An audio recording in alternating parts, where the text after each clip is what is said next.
Mi smo preučili več možnosti in se na koncu odločili za pripojitev Vipe Holdinga k Vipi. Pripojitev je neka logična posledica prevzema, ki se je dogajal pred 4 leti. Takrat je Vipa d.d. s prevzemom prešla 75% prag lastništva v Vipi Holdingu. V zadnjih 4 letih se je dogajala koncentracija vseh naložb na Vipi Holdingu in tudi Vipa d.d. poleg naložbe v Vipi Holding druge večje naložbe praktično več nima. Tukaj prihaja do določene racionalizacije stroškov, predvsem računovodenja, plačilnega prometa, potem revizije, pravnih stroškov in drugih, ki so povezani. Zdaj se to podvaja, naprej temu več ne bo tako. To mora potrditi še skupščina Vipe d.d., ki bo danes ob 1. In če bojo tudi tam, bi rekel, sklepi pozitivni, potem se gre naprej v postopek registracije na sodišču. Vseslovensko združenje malih delničarjev je že od leta 2006 intenzivno vključeno v dogajanje okrog Vipe Holding in Vipe d.d. Takrat je šlo za prevzemanje družbe, ki je imela preko 15.000 delničarjev, predvsem iz naslova certifikatskega lastninjenja.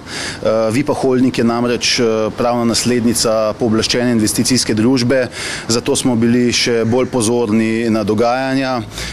Takratna prevzemna ponudba je bila pri 1700 slovenskih tolarjih oziroma 7,09 evra in vendarle je precej delničarjev še ostalo v družbi, tako da smo tudi zdaj takoj ob objavi podpisa pogodbe, ki je stopila v veljavo za današnjim sprejemom na skupščini.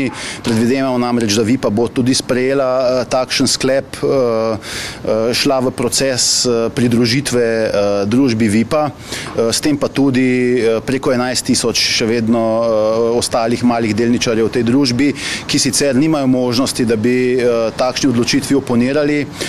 Strokovni sodelavci združenja so preverili vso korektno objavljeno obsežno dokumentacijo in navkljub morda kakšnim pomislekom vezan na cenitve ugotavljamo, da je možnost, ki so jo dobili delničarji z tokratnim sklepom, več kot dobra, odlična priložnost, skratka, da iz družbe izstopijo.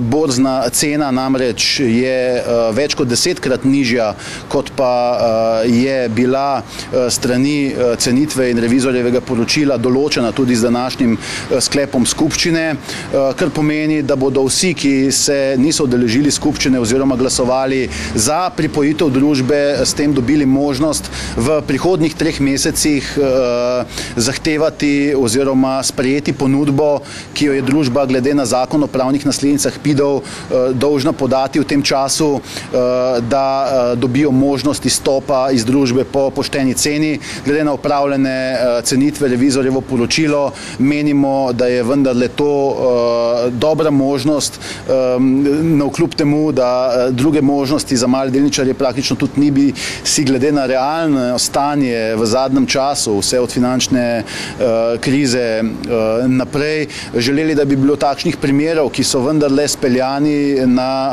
zgleden način in dajo tudi malim delničarjem možnost izstopa po pošteni ceni več. Tako da tukaj še enkrat velja poziv vsem delničarjem Vipe Holding, da se za dodatne informacije obrnejo tudi na Vseslovensko združenje malih delničarjev. Mi smo komunikacijo z upravo družbe oziroma obeh družb, tako prevzemne kot prevzete, vzpostavili in računamo na to, da bo to tudi v nadaljevanju potekalo korektno. Dobili smo vsa želena pojasnila. Tudi danes na skupščini so bili sklepi obrazloženi in sprejeti, tako da je morda še enkrat smiselno izpostaviti, da zdaj vendarle po 4 letih od prevzema oziroma po 3 letih in pol od zaključka prevzemne ponudbe, dobivajo delničarji zopet možnost, da izstopijo iz nje po ceni, ki je, kot rečeno, več kot 10-krat višja od borzne cene.